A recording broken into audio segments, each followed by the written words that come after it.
Real estate thought leader Sharon Srivatsa talked about the 4 different types of salespeople that exist.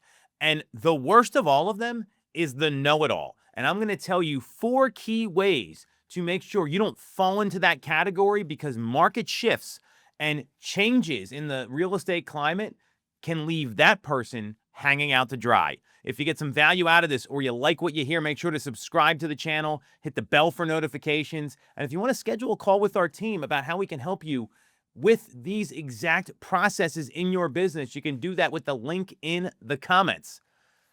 Real estate thought leader Sharon Srivatsa talked about the 4 different types of salespeople that are out there. There's the freestyler, who doesn't follow a script, doesn't have a process, and is constantly going up and down, and they've got no strategy. Then there's the dabbler, who tries everything once, one time only, and they don't commit to any consistent action in anywhere of their business. They get all the education and implement nothing. Then you've got the know-it-all, and this is the one you really want to avoid, because it means you're having some success and you don't have the humility, the business maturity to keep getting better. And what happens is early success leads to a monster ego, and these particular agents don't think they need to get better and continue training. And then you've got the Titan, who is in the top 1% every year. They train like athletes. They have consistent daily actions. That's where we want everyone to get to here. The know-it-alls who you have to avoid, because it's so easy for so many people to fall into that category. And I've got 4 clear ways that are going to keep you out of that know-it-all category. So number 1 is, how often are you actually practicing your scripts? Are you really going through them? Because what we see happen with these know-it-all agents is they find something that works. Maybe they practice the script 1 or 2 times, and then all of a sudden they just stop going back and trying to study. They don't look at things like Phil Jones' magic words. They don't look at NLP, neuro-linguistics programming. They don't look at NEPQ questions. They don't test things and look for ways to improve their scripting, because they're seeing enough success they think they've got it already after maybe doing 5 or 6 sales. This is very real. It happens all the time. And then they just stop practicing and don't think they need it. When we know the Titan agent, they role play all the time. I role play 4 times a week. I see agents do it all the time. Team leaders are doing it. These agents that are dominating their market, they're constantly practicing their scripts. And the point of role play is this: to be able to decrease your conversations and increase your appointments. Meaning, you might be starting off at like, I need to talk to 20 people to set an appointment. Can you get that number to 15? Can you get it to 12? And that role play is no different than when you see a pro athlete practice their foul shots. It's the consistency of knowing the cadence to get the result that you want. And role playing regularly. If you're not role playing at all, try doing it twice a week. You don't have to go to immediately 4 or 5 times a week, but people that role play statistically will get their scripts better, and the scripting improvement will help them set more appointments. And we know that appointments are the currency of the business. So that's number 1. Number 2, are you practicing your appointment?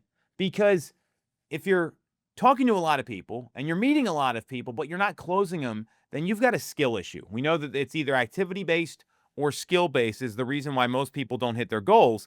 And a lot of folks think, all right, I practice my appointment once or twice. I'm good. I got this.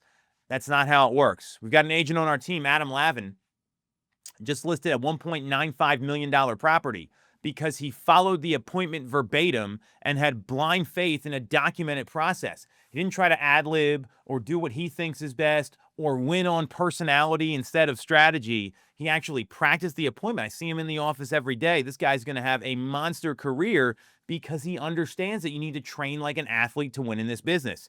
So are you practicing your appointment with real-life objections?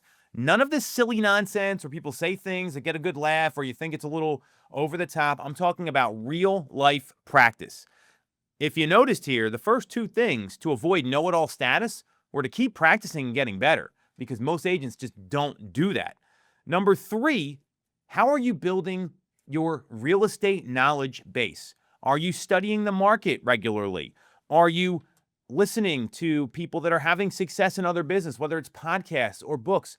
You need to be digesting some sort of content to move your business forward, because what got you to 20 sales may not get you to 40 sales. What helps you close a lot of buyer business may not be the same thing when it comes to winning listing business. So you've got to be looking at regular market data, locally and nationally. Who are you listening to?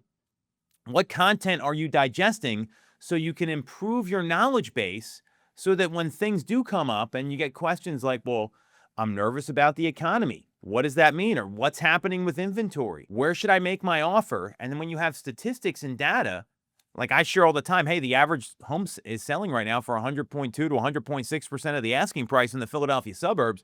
That will alleviate seller and buyer concerns. And I can spout that knowledge off because I've made the time to internalize it and know everything that's going on in the market to effectively communicate with people who are making big financial decisions. You've got role play your scripts, you've got practice your appointment, you've got get educated about market stats and business techniques that are proven closers. And then all of a sudden, you've got these documented ways that you can consistently close more business and become that Titan agent. Number 4, which is seek feedback when you don't win, right? Do you get feedback after you're done role playing? Did the role play go poorly? Are you accepting feedback? If you get a client that decides to sign with somebody else, are you asking that person, what could you do differently to have earned their business? And that question will help you see where you're coming up short when it actually counts when you're trying to convert clients and win them over so they trust you. So when they make a real estate decision, you're the agent that's helping them. If you're not accepting that feedback and seeking the feedback, you're going to be one of those know-it-all people that inflate their numbers. They say dumb things that think that work. They use unproven techniques to try to convert because they haven't practiced their scripts. They haven't practiced the appointment. They're not asking people what they think, and they don't have the knowledge base to actually compete with top agents throughout the country or throughout their marketplace. These 4 things, seeking feedback and accepting it. I got to be clear there. You have to accept the feedback too and actually act on it. You can't just discount it and think the person's a jerk because they didn't hire you. You've got to really listen and have that meeting with yourself to see where you can do better. That's part of this here. It's not just seeking feedback, seeking and accepting feedback. You got seeking and accepting feedback, role playing, practicing your appointment, and building your knowledge base. Those 4 things, they will help you train and win consistently in any market. You've just got to commit to do it and realize I'm a student of the business, not someone that already figured it out after being in the business for 6 or 12 or 18 months.